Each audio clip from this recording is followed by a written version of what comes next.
Tu je dôkaz o tom, že youtuberi sú majstri teleportovania. Som tu? A už tam nie som. Ale teraz sa vrátim späť. Ale ne, Wowžate tu je Per a vítam vás pri veľkonočnom špeciáli, ktorý tu točím už asi 99. krát. Dobre, čiže Veľká noc, ako ju strávil? Ja osobne som ju strávil na lyžovačke.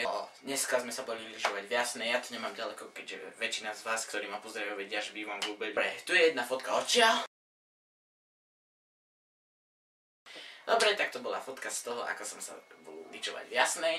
Teraz, k Veľkej noci. Je to sviatok, ktorý je užitočný k tomu, aby chalani mohli oblievať dievčatá, aby chalani mohli šibať dievčatá, aby mali chalani zisky, aby mali chalani viac čokolády a aby baby prišli o peniaze a o čokoládu. Dobre, ale nezabúdajme, že Veľká noc je takisto sviatok aj pre kresťanov, ktorí si tým pripomínajú to, že Ježiš za nás položil život, za naše hriechy.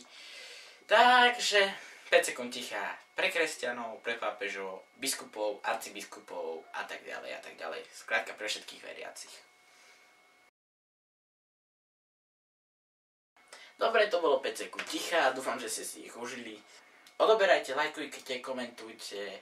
Ak sa vám video páčilo, hoďte like, keď ne, dvere sú tam. Dobre, to by bolo asi všetko. Majte sa. Kapu!